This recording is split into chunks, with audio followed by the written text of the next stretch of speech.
नमस्कार दोस्तों, आज हमारे पास है सर एस्पायर 4738। ठीक है दोस्तों, ये हीट ज़्यादा हो रहा है, गर्म ज़्यादा हो रहा है, तो हम अभी इसको थोड़ा सर्विस करने वाले हैं। तो डीअसेंबलिंग इस लैपटॉप की कैसे करेंगे और छोटी मोटी अगर दिक्कत होगी तो वो कैसे सोल्व आउट करेंगे, तो वो हम देखेंगे। सबसे पहले हमें बैटरी रिमूव करनी है। लॉक यहाँ पे दिया हुआ है, इस लॉक को आप प्रेस कीजिए। उसके बाद हम इसको करते हैं डीअसेंबल। तो जितने भी स्क्रू हैं वो हम स्टेप बाय स्टेप रिमूव करेंगे।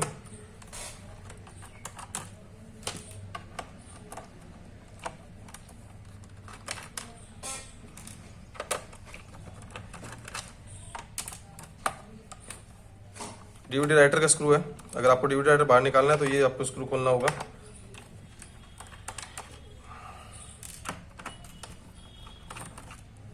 दोस्तों इसके हम सारे स्क्रू खोलने वाले हैं। ये जो स्क्रू है ना, दो स्क्रू आप छोड़ देना, इनको हम अभी नहीं खोलेंगे। क्यों नहीं खोलेंगे इसका रीज़न भी मैं आपको बताता हूँ।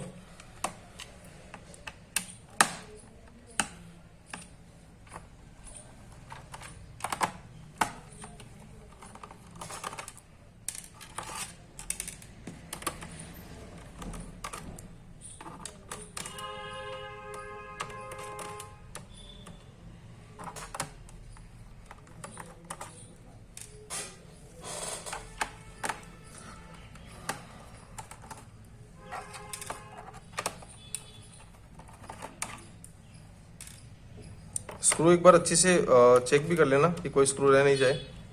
अगर रह जाएगा तो फिर ये आपको थोड़ी प्रॉब्लम फेस करनी पड़ सकती है, क्योंकि फिर अगर आप जोर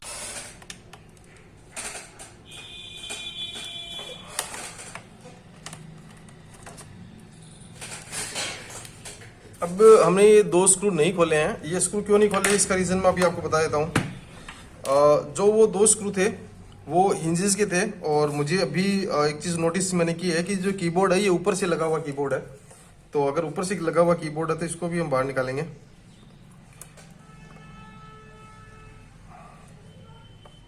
ये थोड़ा सा इसमें सर दोस्तों सावधानी रखना, इजी काम करना इसमें।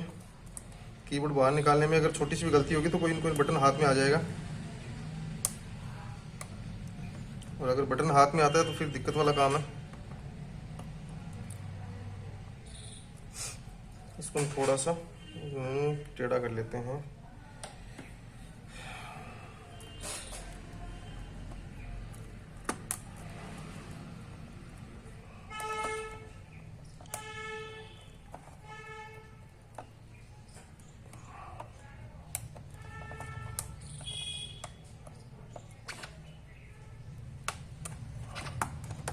बिल्कुल सावधानी के साथ।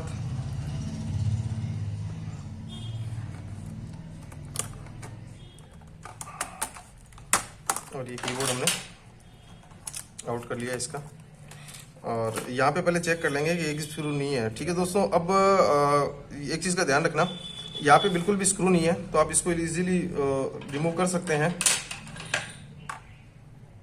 ठीक है, ये जो है वो टच पैनल का है, माउस का, तो मैं इसको रिमूव कर देता हूँ।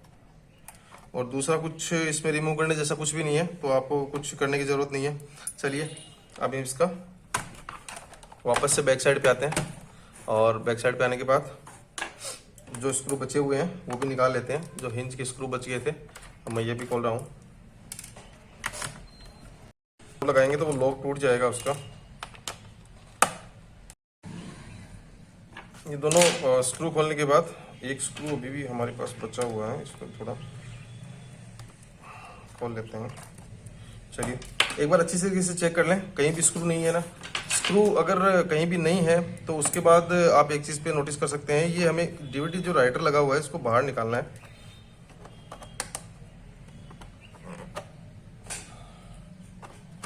ठीक है, ये हमारा डीवीडी राइटर बाहर आ चुका है।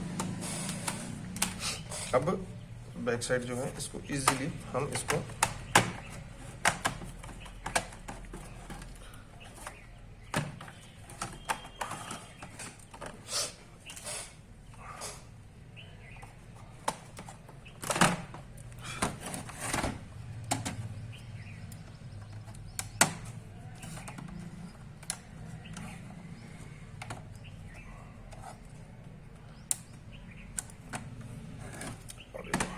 मैंने पहले ही बोला था, स्क्रू अच्छी तरीके से देख लीजिएगा। अगर एक भी स्क्रू बचा है तो ज़बरदस्ती करने की ज़रूरत नहीं है, बहुत इजीली रिमूव हो जाएगा ये। तो अब आप देख सकते हैं पूरा सिस्टम है। यहाँ पे हार्ड डिस्क लगी हुई है और रैम लगी हुई है। अगर डिस्प्ले, अगर आपका लैपटॉप डिस्प्ले अगर नहीं दे रहा हो, ऑन हो रहा है लेकिन अगर डिस्प्ले नहीं आ रहा है, तो दोनों रैम को आप बाहर निकालेंगे और रैम को बाहर निकालने के बाद जो इरेजर होता है, इरेजर से रैम को आप अच्छी तरीके से साफ करेंगे और साफ करके वापस डालेंगे। अगर आपको इसमें थोड़ा भी नहीं समझ में आ रहा है कि क्या करना है, तो मैं आपको दिखा देता हूँ। नो डिस्प्ले अगर हो तो इसको आप बाहर निकालेंगे और इरेजर जो होता है, मेरे पास एक है, इससे आप इसको बिल्कुल क्लीन करेंगे और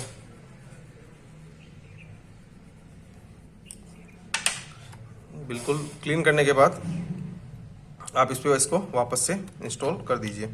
दोस्तों, इंस्टॉल करने से पहले ये कट बिल्कुल देख लेना। ये कट और यहाँ का नीचे का जो कट है वो बिल्कुल सेम मैच होना चाहिए। ये मैंने इंस्टॉल किया और यहाँ पे प्लेस कर दिया है, ठीक है। अब इश्यू ये आ रहा है कि दोस्तों ये ओवर हीट हो रहा है। ओवर हीट अगर हो रहा है तो इसकी प्रॉब्लम और सोल्व करते हैं। तो मैं निकालने जा रहा हूँ फ़ैन को और मैं फ़ैन आपको दिखाने वाला हूँ कि इसमें कुछ दिक्कत फेस हो रही है, ठीक है। फैन के लिए एक स्क्रू यहाँ पे दिया हुआ है, इसको आप खोल लेना। फैन को इजीली देखिए दोस्तों, इसका ध्यान रखना, एक भी स्क्रू अगर अंदर रह गया ना बोर्ड पे तो दिक्कत करेगा। दिक्कत क्या करेगा, फिर तो वो सिस्टम ही खत्म है, आपका जो लैपटॉप है वो डेड हो जाएगा। तो ये इस चीज़ का विशेष ध्यान रखेंगे, ऐसी गलती मत करना।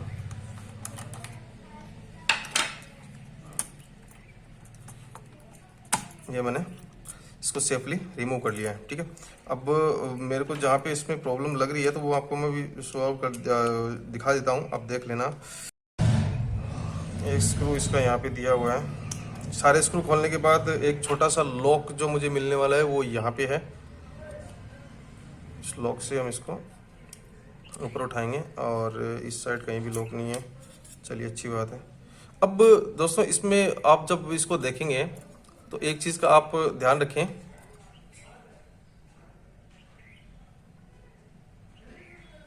ये देखिए, ये जो चीज़ें होती है फैन के अंदर, अगर ये आपको मिल रहा है तो ये जो पूरा जो सिस्टम है, कूलिंग सिस्टम, इसको ब्लॉक कर रहा है। तो ये आप एक चीज़ का इसका ध्यान विशेष रखना कि ये जो कूलिंग सिस्टम है ये ब्लॉक आपका नहीं होना चाहिए। ये जो आपका सिस्टम है पूरा, ये कहीं से भी ब्लॉक नहीं होना चाहिए। अगर ये ब्लॉक है तो फिर ये आप अच्छी तरीके से इसको एक बार देख लेना। ये आप देख सकते हैं, कचरा मैंने अभी इसमें से निकाला है। अभी इसमें और भी कचरा है, जो जाली लगी हुई है यहाँ पे वो भी ब्लॉक है काफ़ी सारी। आप देख सकते हैं कितना ज़्यादा इसमें। तो अब ये ओवर हीट ही होगा, क्योंकि फैन चलता है और एयर जो है वो इसके अंदर से पास होती है। हीट जो है वो यहाँ से स्प्रेड होती है, हीट यहाँ से स्प्रेड होके और यहाँ तक आ रही है। अब इस जाली का काम है, जो ये लगी हुई है, फैन घूमता रहेगा और इसमें से एयर पास होती है। जब एयर पास इसमें से नहीं होगी, हो रही है तो कोई दिक्कत ही नहीं है। अगर नहीं हो रही है ना, तो अगर ये किसी वजह से ब्लॉक हो गई है, अगर एयर पास नहीं होगी तो ये यहाँ पे बहुत ज़्यादा हीट हो जाएगा और ओवर हीट की प्रॉब्लम देगा। तो सबसे पहले मैं इसको साफ़ करने वाला हूँ। तो मैं ब्रश से अच्छी तरीके से, बिल्कुल आप आराम से करना दोस्तों, इसमें जल्दीबाजी मत दिखाना, क्योंकि अगर टूट गया है ना तो कम से कम भी आपको 1000 रुपये का पड़ने वाला है ये। तो इसको अच्छी तरीके से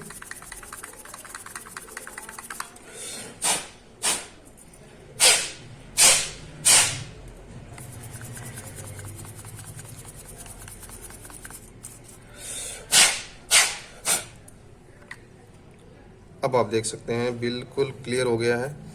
बिल्कुल आप देख सकते हैं, बिल्कुल क्लीन साफ देख रहे हैं। जितनी भी इसमें ये लगी हुई है जालियाँ, ये सारी साफ़ हो गई है, ठीक है। ये हमारा काम हो गया है, ये एकदम बीज फ्री हो गया। चलिए, अब इसका स्क्रू जो है वापस से लगा देते हैं। इसके मैंने छोटे छोटे जो स्क्रू निकाले थे वो हम वापस लगाएंगे। देखिए दोस्तों, एक चीज़ का ध्यान रखना, लैपटॉप खोलना बहुत आसान काम है। जब वापस पैक करो ना, तब एक एक चीज़ पे ध्यान रख लेना। जो चीज़ निकाली है वो परफेक्ट जगह लगी हुई हो। जो वायर आपने खोले हैं, अगर आपने कोई केबल वगैरह निकाली है तो वो परफेक्ट जगह लगी हुई होनी चाहिए वापस से।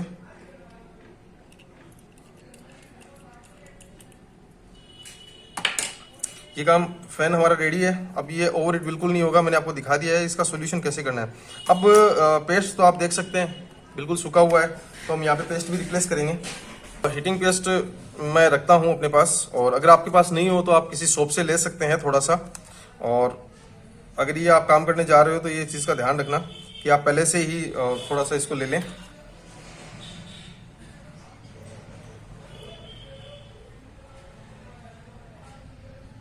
ज़्यादा लगाने की ज़रूरत नहीं है, बिल्कुल थोड़ा सा भी लगाएंगे तो भी काम हो जाएगा। दोस्तों काफ़ी एक क्वेश्चन होता है कि हम हीटिंग पेस्ट क्यों लगाया जाता है, वो आपको मैं बता देता हूँ। अभी जब हम इसको वापस से लगाते हैं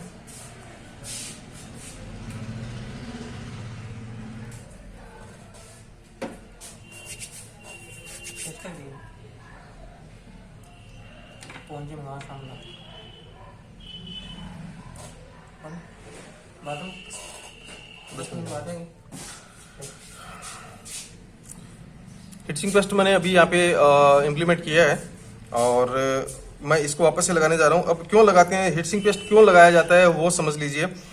जब ये सरफेस दोनों और ये सरफेस आपस में कनेक्टेड, मान लीजिए कि आपने जब स्क्रू कसे हैं और ये सरफेस दोनों आपस में कनेक्टेड नहीं हुई है, तब ये जो हीटिंग पेस्ट है ये दोनों के बीच में कनेक्शन बना देता है और हीट को ऊपर तक आने की परमिशन देता है और हीट को स्प्रेड करवाता है। ठीक है, तो आप इस चीज़ का भी ध्यान रखेंगे। और इसको लूज बिल्कुल नहीं रखना है, ये ध्यान रखिएगा। इसको बिल्कुल टाइट ही करना है हमें वापस। तो ये मैं इसको वापस से फुल टाइट कर रहा हूँ।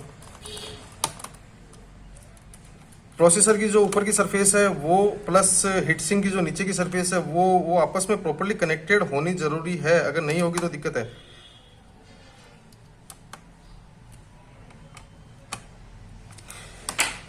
ज़्यादा कुछ काम नहीं था, नॉर्मल काम था। लेकिन यहाँ पे एक चीज़ सबसे इंपॉर्टेंट है, ये मत भूल जाना, फैन का वायर लगाना मत भूलना। अगर फैन का वायर लगाना भूल गए हो ना तो फिर ये आपको बहुत बड़ी प्रॉब्लम होने वाली है, क्योंकि जैसे ही ऑन होगा ना, लैपटॉप ऑन होते ही बोल देगा फैन एरर।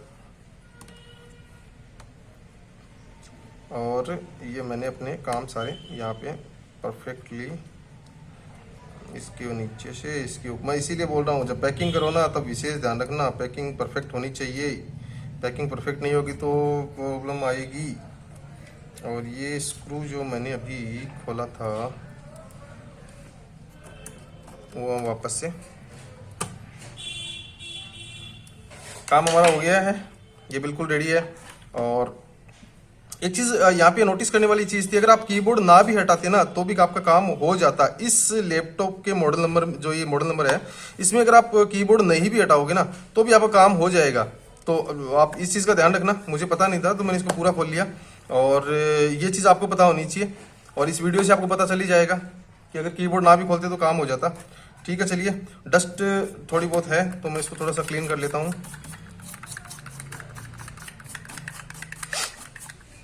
अगर आपका डेट और टाइम सेव प्रॉपर्ली नहीं हो रहा हो, ये चीज़ का ध्यान रखना।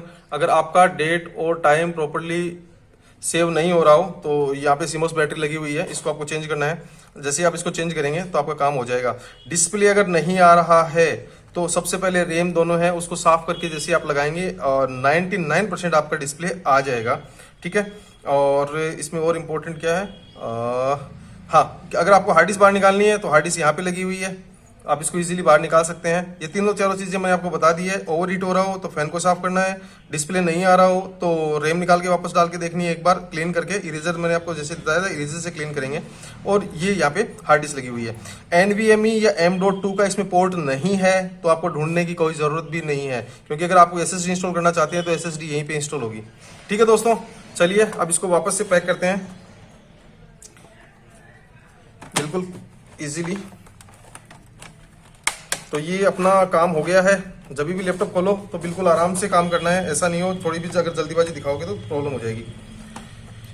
चलिए मैं इसको पैक कर देता हूँ, तब तक मिलते हैं नए वीडियो में। तब तक जय हिंद, जय भारत, मुस्कुराते रहिए, खुश रहिए।